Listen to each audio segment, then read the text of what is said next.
Labą dieną. Šių metų konferencijos tema – pacientų saugos svarba ilgalaikėje priežiūroje – multidisciplininės komandos veiksmai.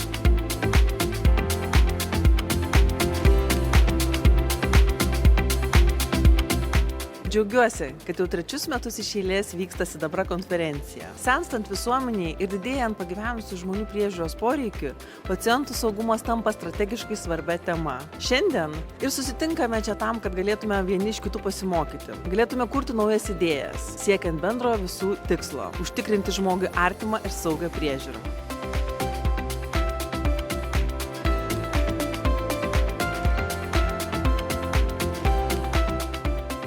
Labai džiaugiuosi unikalią galimybę dalyvauti tokiuose puikiuose mokymuose, kadangi gyvename besikeičiančiame pasaulyje, kur slaugytojui tikrai būtinos naujausios žinios, naujausi mokslinių tyrimų duomenys, naujausia informacija apie įvairius produktus, apie slaugos priemonės ir kaip visą tai pritaikyti praktikoje.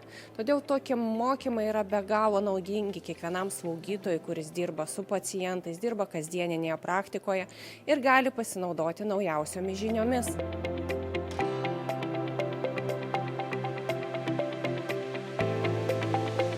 Svarbu akcentuoti ir tai, kad vyresnių žmonių priežiūra vis dažniau reikalauja pažangių įgūdžių, o priežiūros poreikiai tampa vis sudėtingesni.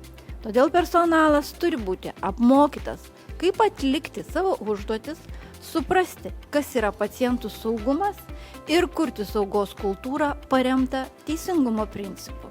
Dar ir dabar daugelyje pasaulio šalių vis dar per mažai skiriama dėmesio saugumui ilgalaikės priežiūros įstaigose. Tačiau didėjant pagyvenusių žmonių priežiūros poreikiui didėja ir lūkesčiai. Tiek iš pačių pacientų, tiek iš jų artimųjų, tiek iš visos visuomenės, kad ši priežiūra bus saugi.